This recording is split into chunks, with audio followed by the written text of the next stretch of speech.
A paz do Senhor Jesus, meu irmão, minha irmã, meu querido aluno, querida aluna da Palavra de Deus.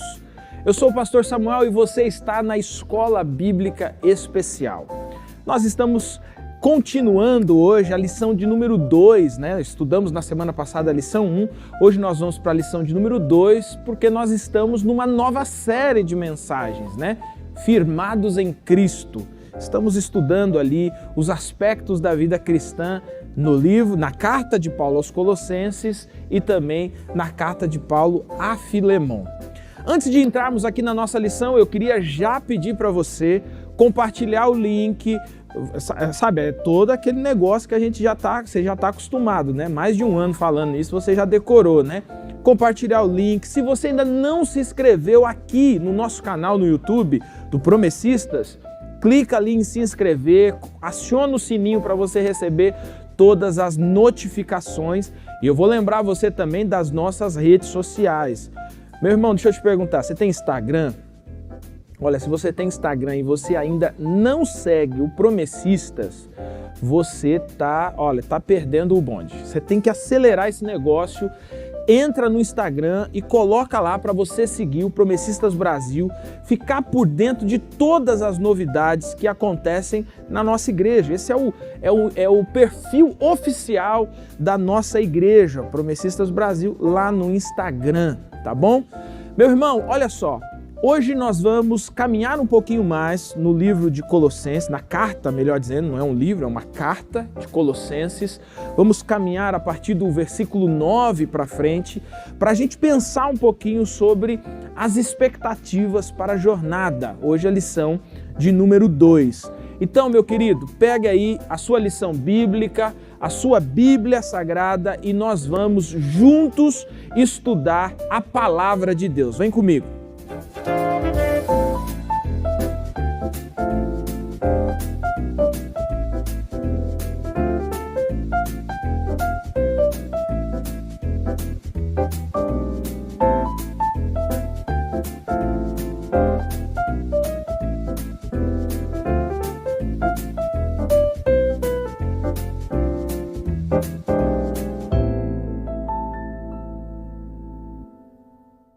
Você tem alguma expectativa a respeito de Deus?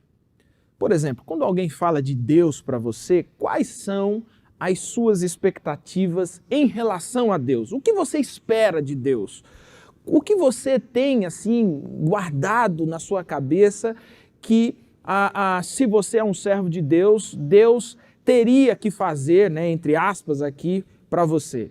É muito comum a gente sempre pensar naquilo que Deus fará ao nosso respeito, né? Ou nessa expectativa que a gente tem em relação a Deus. Mas a pergunta é, quais as expectativas Deus tem em relação a você? Ou em relação a mim, em relação a nós? Quando fomos alcançados pela verdade do Evangelho, quando fomos redimidos pelo Evangelho, o que Deus espera de nós?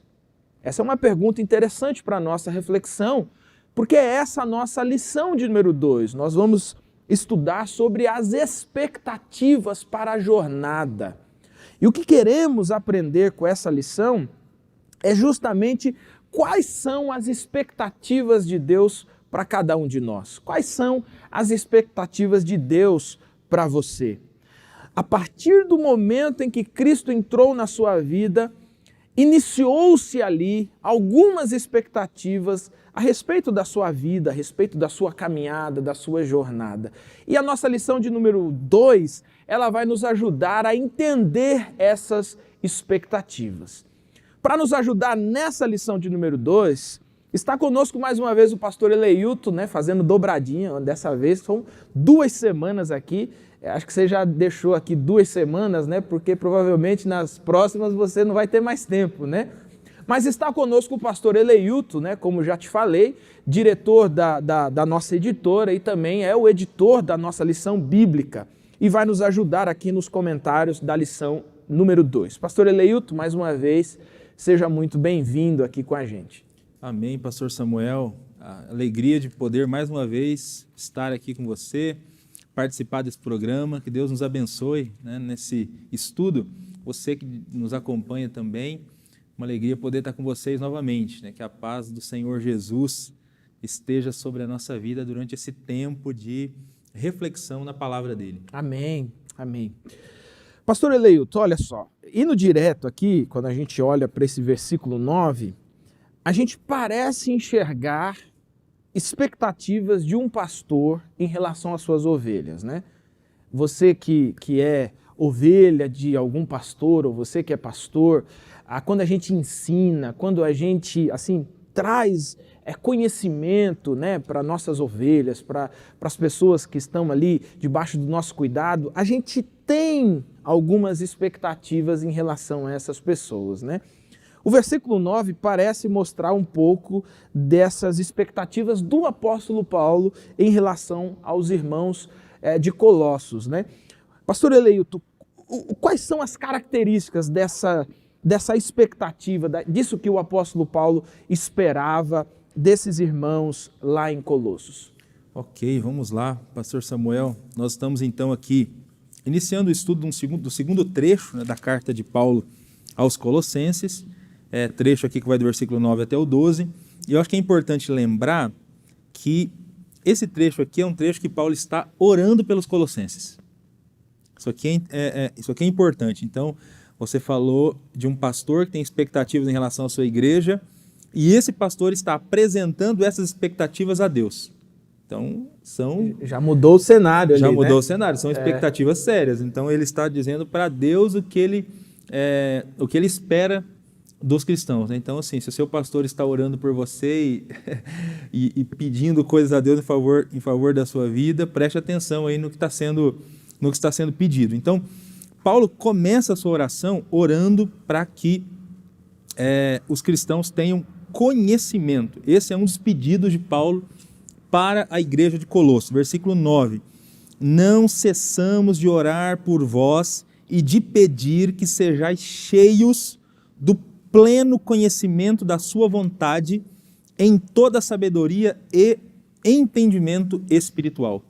Veja que pedido é uma característica bem específica, nobre, né? Paulo faz pela igreja de Colossos. Ele está orando para que eles sejam cheios de pleno conhecimento. Ele não está orando por riquezas, ele está orando por conhecimento. E ele qualifica esse conhecimento. Ele diz que ele está orando para que eles tenham conhecimento pleno, que eles sejam cheios, que eles transbordem do pleno conhecimento da vontade de Deus.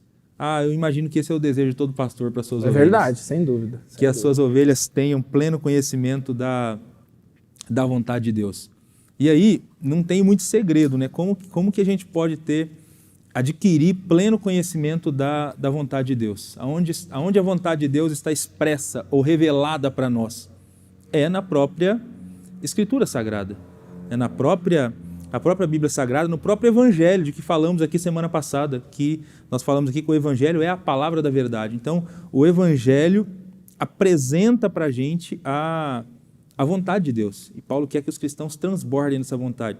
É interessante essa fala de Paulo, porque os hereges que estavam rondando a igreja de Colossos, eles estavam dizendo que para os cristãos terem pleno conhecimento, né, de Deus e de sua vontade, eles precisavam daquelas doutrinas que eles estavam ensinando, aquelas doutrinas falsas do gnosticismo, aqueles rituais que estavam sendo ensinados, aquelas visões místicas que estavam sendo ensinadas por eles.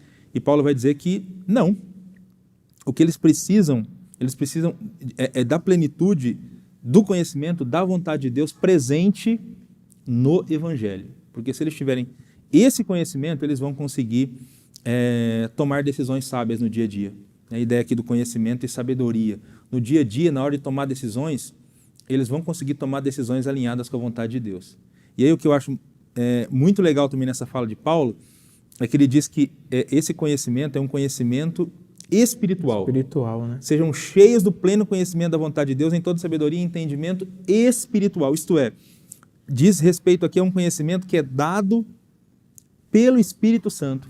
Porque quando a gente se converte a Cristo, recebe Jesus como nosso Senhor e Salvador, o Espírito passa a habitar em nós.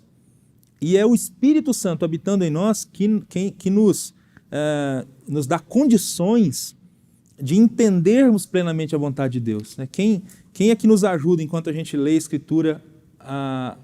Quem é que abre o nosso entendimento para que a gente consiga entender aquilo que é dito na palavra? É o próprio Espírito. É desse conhecimento que Paulo está falando e orando para que Deus dê para os cristãos, para que eles tenham entendimento espiritual da vontade de Deus e das verdades de Deus reveladas na sua palavra. A gente precisa cada dia mais de cristãos que conheçam a Escritura Sagrada, né, e que sejam motivados pelo Espírito a ler a Escritura Sagrada para buscar entender a vontade de Deus presente na Escritura Sagrada. E Paulo está orando por isso. Legal, legal.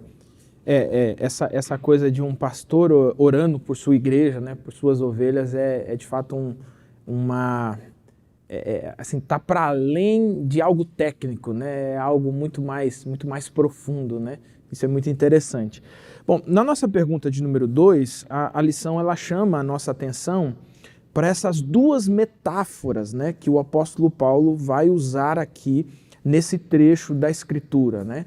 Ele usa basicamente duas metáforas, e nessas duas metáforas assim, eu queria que você nos ajudasse a entender, né, a metáfora da agricultura e também a metáfora da jornada, né?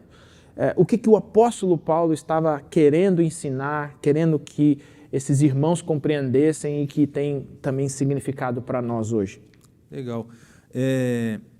Acho que uma questão importante de ser colocada aqui é que Paulo, no primeiro trecho, que foi o trecho que a gente examinou semana passada, ele estava louvando a Deus pela conversão dos Tessalonicenses.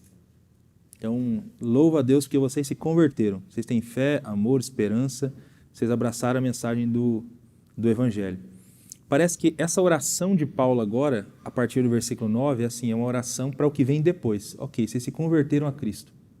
E agora?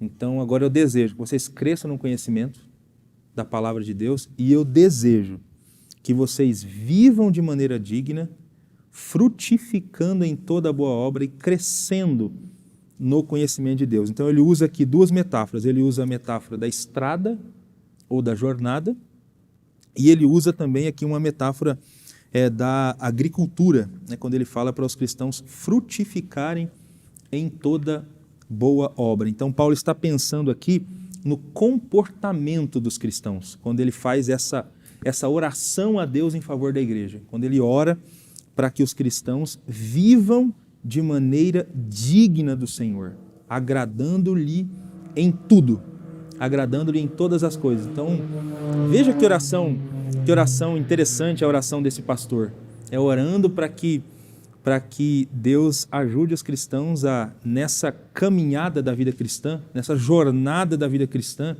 que em cada passo dessa jornada eles possam agradar a Deus.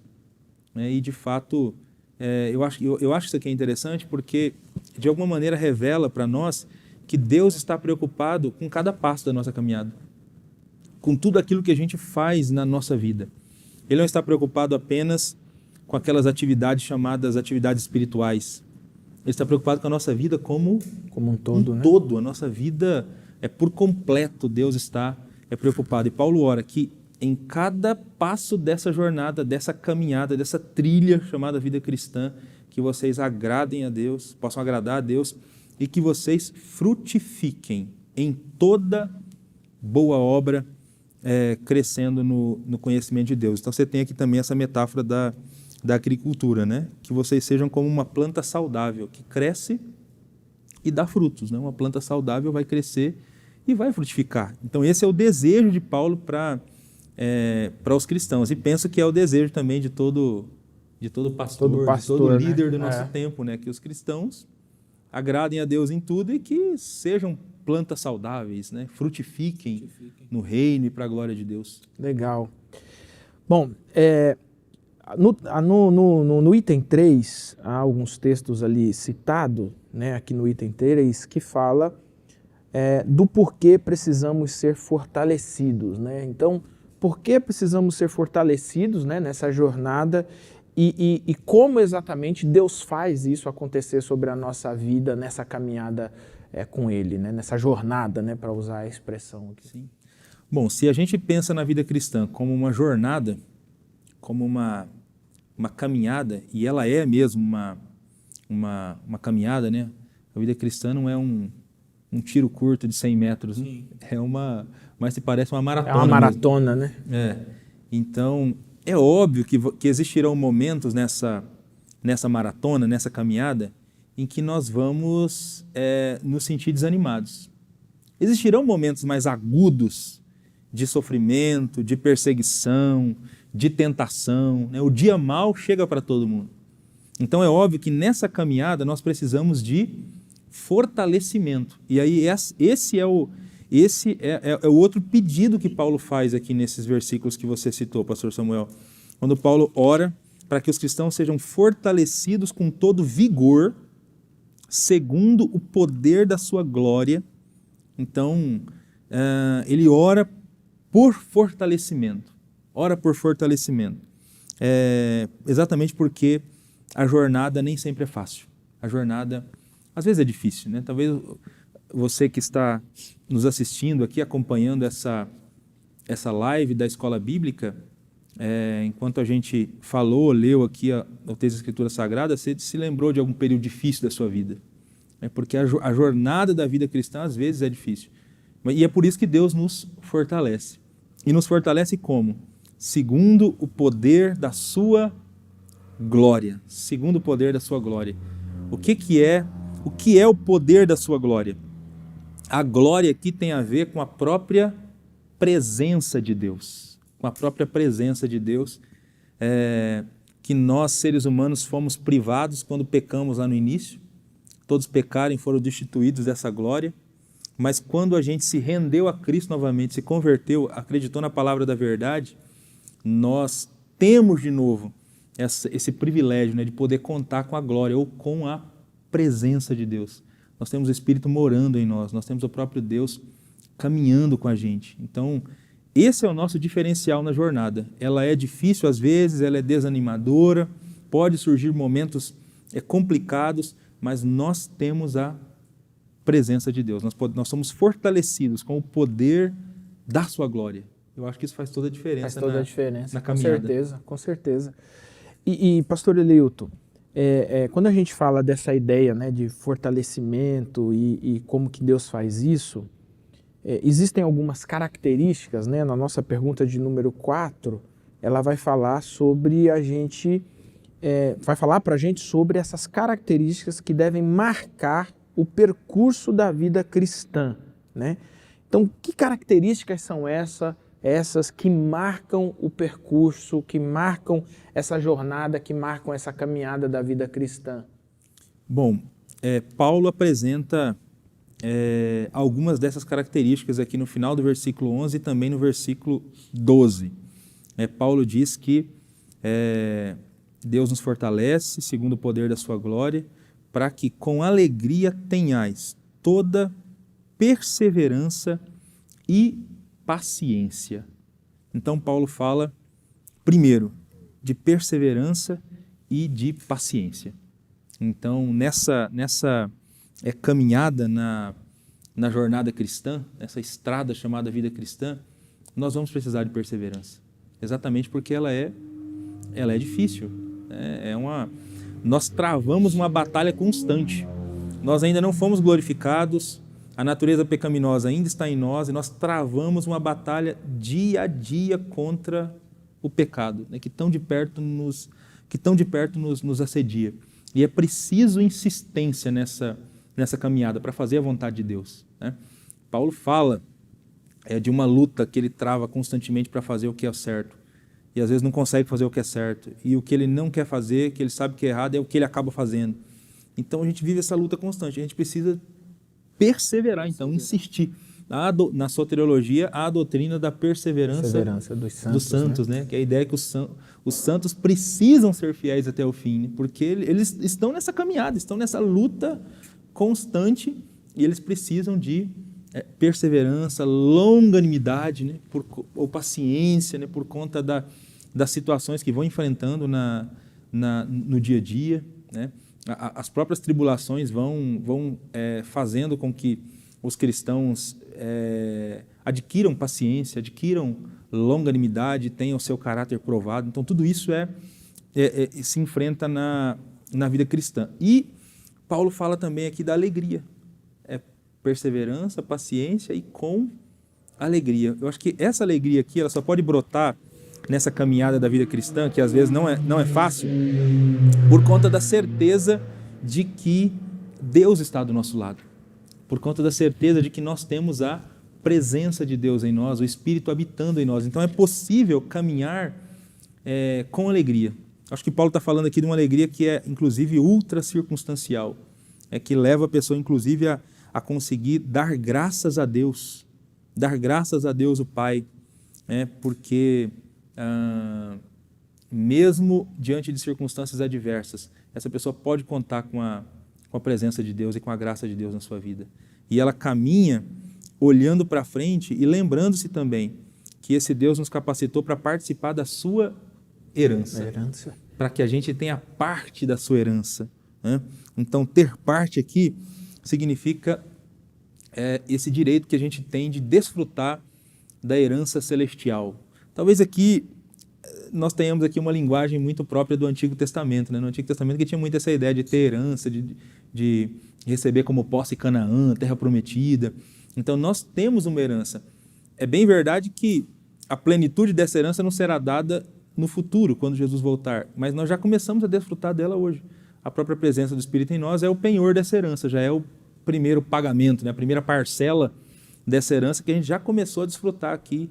Enfim, por conta dessa herança que a gente já desfruta e vai desfrutar de maneira plena, a gente tem alegria na caminhada, apesar das circunstâncias, apesar dos sofrimentos. Então, Paulo tem expectativa de que os cristãos perseverem nessa caminhada.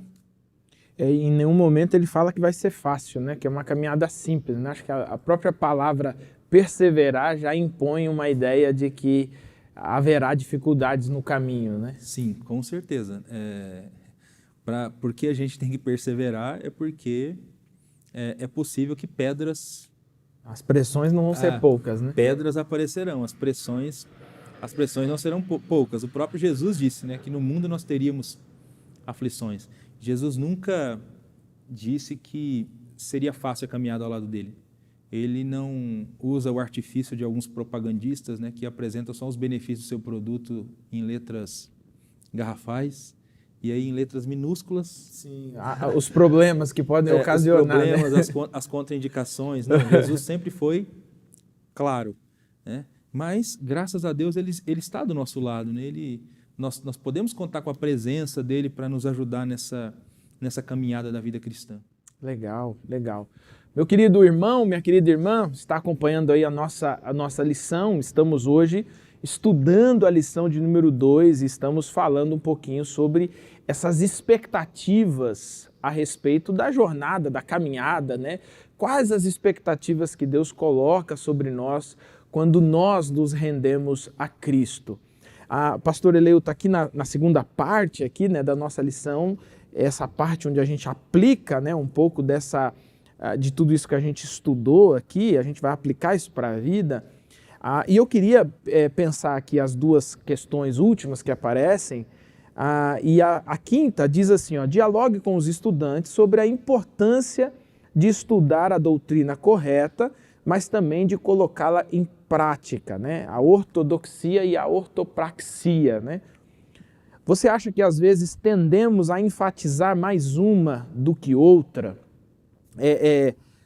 Nessas expectativas de Deus, é importante a gente não só estudar, mas também... Aliás, eu nem vou colocar dessa forma, eu vou colocar assim, é importante estudar e também praticar essas verdades que nós aprendemos. Isso aqui, você acha que isso aqui tem a ver com maturidade, com crescimento espiritual, que ele não é adquirido só no conhecimento, mas também no exercício prático na vida? Com toda certeza, pastor Samuel. Veja que Paulo ele está fazendo oração pelos cristãos que se converteram a Jesus e ele começa a oração pedindo conhecimento, pleno conhecimento, entendimento espiritual. E aí você pergunta, mas é conhecimento para quê?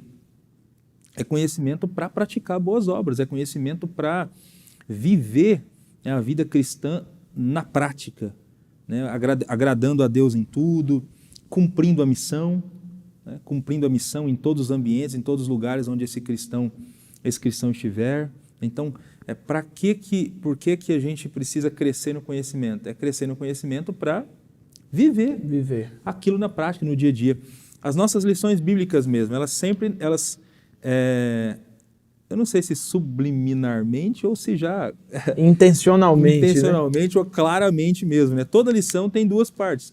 Sempre a gente tem uma parte mais interpretativa, e aí a gente chega nessa segunda parte, que é a vida em foco. Por que sempre há esse esforço num segundo momento da lição de tentar aplicar? Porque nós acreditamos nisso, que o conhecimento, a gente não adquire conhecimento pelo conhecimento, mas a gente adquire conhecimento para aplicar o conhecimento na prática, né, e viver essas verdades na prática, no dia a dia. Então é muito importante aliar essas duas coisas, conhecimento e prática. Infelizmente, existem pessoas que acabam enfatizando mais uma coisa do que a outra. Né? E aí isso é perigosíssimo, né? Porque quem enfatiza só conhecimento em detrimento da prática, né, pode acabar se tornando uma pessoa extremamente legalista. Né? O famoso hipócrita, né? Isso, hipócrita. E do outro lado também, quem só enfatiza a prática, mas não tem conhecimento, pode acabar sendo considerado um cristão imaturo, porque ele vai fazer uma porção de coisas que não é o que Deus pediu para que ele fizesse. Então você acaba caminhando, né, nessa estrada chamada vida cristã na superficialidade, quando você não tem conhecimento da vontade de Deus para a sua vida. Então, você vai ficar meio sempre perdido. Sempre, na hora que tiver que tomar uma decisão, vai lhe faltar entendimento e sabedoria espiritual, porque você não conhece a vontade de Deus. Aí você vai precisar recorrer a um guru espiritual, alguém que vai fazer alguma revelação. Né? Igual o pessoal que tinha que correr atrás das revelações de anjos, né, para poder tomar decisão. Então, quando você não tem conhecimento da palavra de Deus, isso pode acabar acontecendo. Meu querido irmão, irmã, e isso vem do estudo da Bíblia.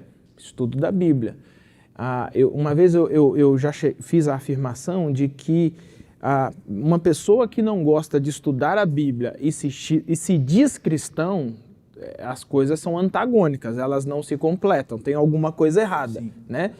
E esses dias eu vi uma frase, minha esposa mostrou uma frase lá num Instagram, que eu não me lembro agora, que dizia assim: se você não gosta de ler, você entrou na religião errada. Né? O cristianismo é uma religião, né? E ele é conhecido mundialmente como uma religião, mas já começa que ele é a religião de um livro. Né? Aliás, de 66 livros. Né? Então ele já começa que a nossa caminhada, nossa jornada, ela inicia-se numa experiência extraordinária, né, nessa ação do Espírito Santo que nos leva à conversão, mas logo na sequência há um esforço pessoal mesmo de sentar na cadeirinha, de abrir, irmão, vou ler a Bíblia, vai ler por onde? Né? Às vezes o pessoal pergunta: pastor, qual é o melhor método para ler a Bíblia? Eu falo assim: o melhor método é ler. Eu só consigo ler no ônibus, então lê no ônibus. Eu só consigo... Meu irmão, isso é indiferente. Agora, um cristão que não lê, ele está fadado a ser levado para todos, é o que é chamado de vento de doutrina, né? Bate o vento, ele vai. Bate para o outro lado, ele vai para o outro lado. Justamente porque falta conhecimento, né? Então, estudar a Bíblia, né, é extremamente importante para esse crescimento. Né? Para o crescimento, para a maturidade espiritual. Você falou que é antagônico, né? Ser cristão e não gostar de ler a Bíblia. E no nosso caso, eu acho que ainda é mais grave, né? Porque nós somos cristãos pentecostais ou carismáticos, né? Que acreditam e experimentam as atuações do Espírito. E assim, eu penso que os cristãos pentecostais deveriam ser aqueles que mais deveriam ler, né? Deveriam ler a Bíblia e gostar de estudar a Bíblia, porque a Bíblia foi um livro inspirado pelo Espírito. O Espírito Santo, que é esse que age em nós e que se manifesta, é o Espírito que inspirou esses livros. É o Espírito que nos ajuda, quando lemos o livro, a entender o livro. Compreendê-lo. É ele que abre o nosso entendimento para compreender o livro. Ele está profundamente envolvido em todos os processos de ensino. Verdade. o Espírito Santo. Então, quanto mais pentecostal uma igreja, mais ela deveria gostar da Bíblia, do livro. Aí fica mais antagônico ainda, né? Ser pentecostal e não gostar de ler a Bíblia, né? É isso aí, tem que gostar e tem que estar envolvido. E eu acho interessante porque algumas pessoas elas querem o tempo todo separar espiritualidade de entendimento, né? Às vezes a pessoa fala assim, não, isso aí é coisa do Espírito, a gente não entende, mas a gente... E isso é característica evidente de quem não lê Bíblia. Característica evidente de quem não lê a Bíblia. Sabe por quê, querido aluno, querida aluna? Porque a revelação de Deus está na Escritura. Se você não lê a Escritura, você vai aprender de Deus o que os outros contam para você. Mas quando você lê a Bíblia, há uma experiência sobrenatural mesmo com o Espírito Santo, porque ele revela o Pai, ele revela o Filho, ele revela o Espírito, ele é revelado a nós, essa trindade é revelada a nós, né? Tem uma frase que o pessoal usa muito, né, na área de bibliologia, né, de que a Bíblia é o único livro que enquanto você lê, você também é lido, né? Porque há essa interação, né? Por que algumas pessoas leem o mesmo texto 100 vezes e aí lê a 71ª vez e aí a 100ª vez e aí a pessoa fala assim, eu entendi. Poxa, mas 100 vezes e não entendeu? É porque há de fato um relacionamento intrínseco, né, intrínseco da ação do Espírito Santo na leitura e no estudo da Bíblia, né? Com certeza, quanto mais a gente lê a Escritura Sagrada, mais nós vamos aprendendo a discernir a voz de Deus. É até um argumento que muita gente usa às vezes, né? Eu não gosto de ler a Bíblia porque eu não consigo entender, eu não entendo o que eu leio. Mas o entendimento vem com a prática mesmo da leitura da Escritura. Quanto mais você vai lendo, mais você vai se familiarizando, mais você vai conseguindo discernir e entender a voz de Deus. E com certeza, com o passar do tempo, com a prática, vai começar a entender, né, e ouvir Deus falando com você por meio da leitura da Escritura. E tem às vezes aquele pessoal também que, quando eu cito isso aqui, eu já sei que é uma pessoa preguiçosa, né? Que usa erroneamente, né, o texto dizendo que a letra mata, mas o Espírito vivifica, né? Pega o texto, tira do contexto, arruma um pretexto só para justificar a preguiça de ler a Escritura, de estudar, de ter uma vida devocional com Deus, né? É isso aí. E aí, assim, infelizmente, a maturidade não chega, né? O apóstolo Paulo fala isso, né? Ele vai falar aos Coríntios, mas ele tem um outro texto também, acho que é o apóstolo Pedro também que fala na sua carta, né?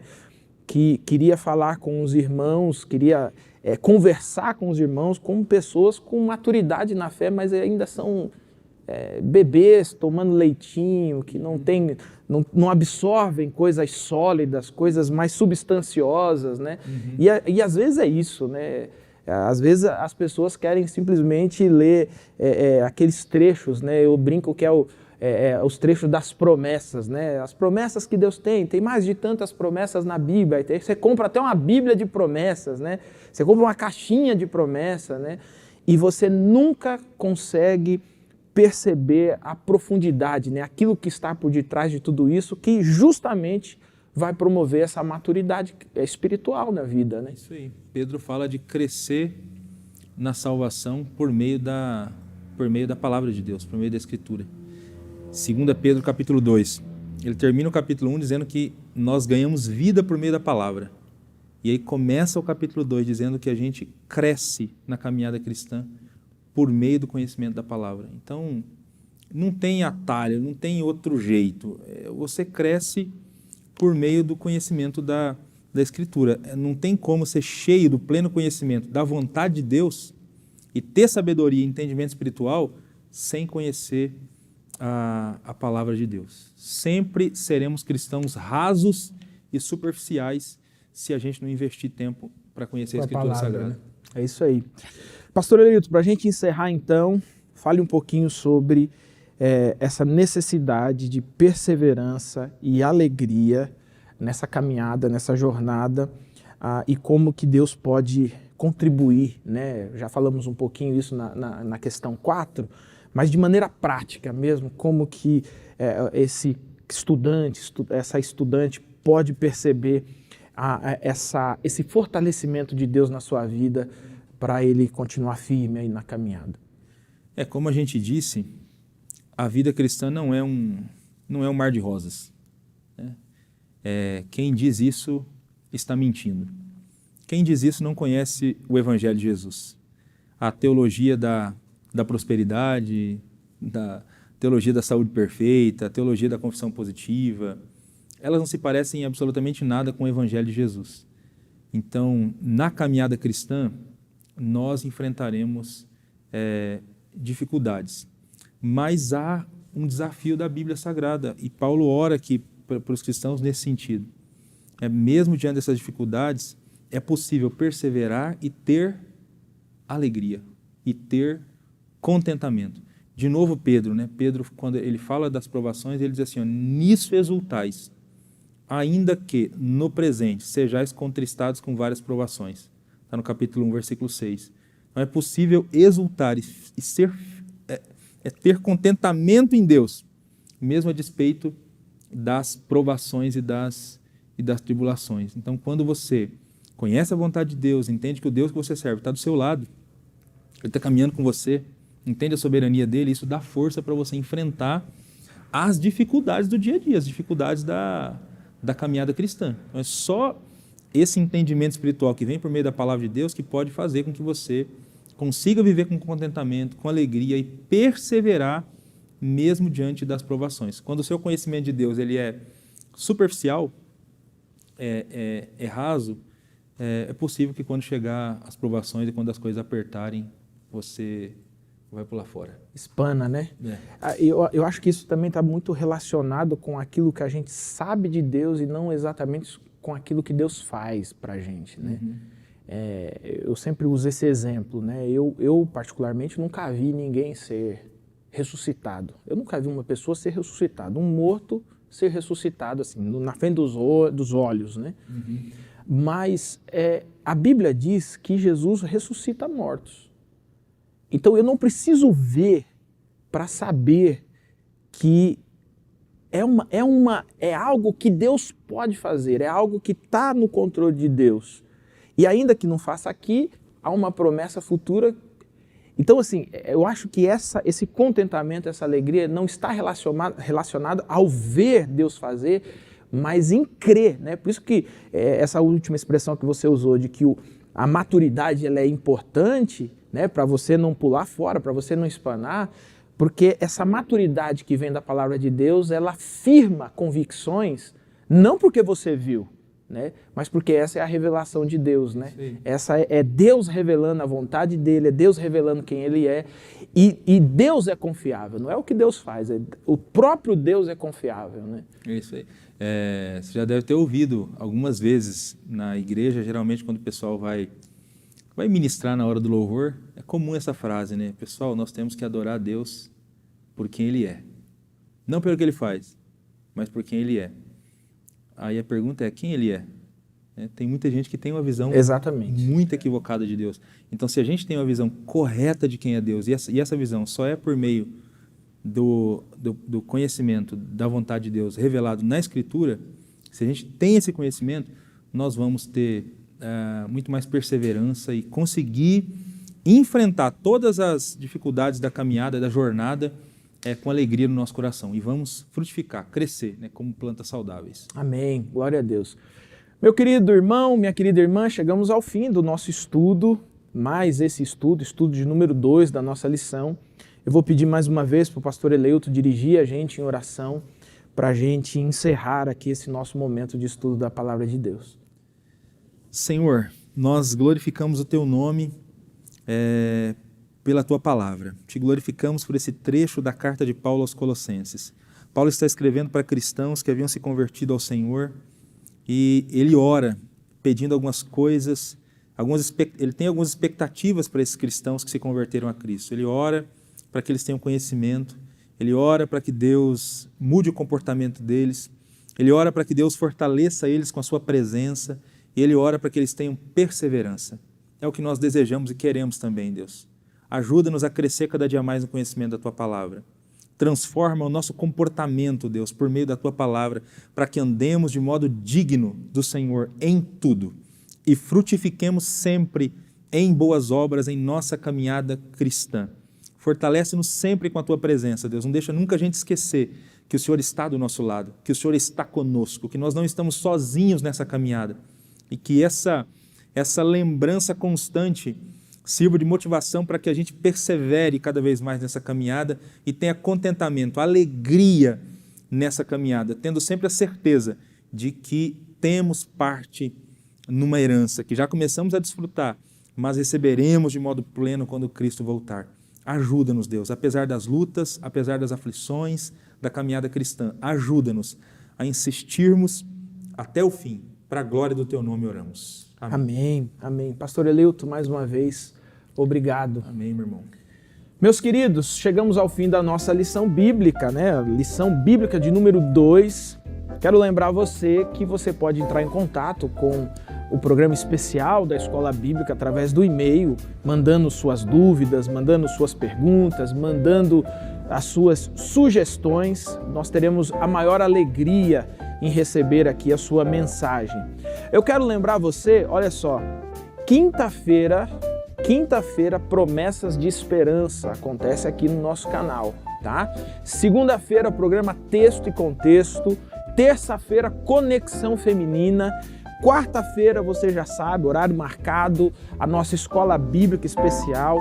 Fique atento para a grade de programações, há outros tantos programas para serem estreados agora nesse mês. Então, olha, que Jesus abençoe você, que Jesus abençoe a nossa igreja, que possamos crescer frutificando para a honra e para a glória de Jesus Cristo, o nosso Senhor.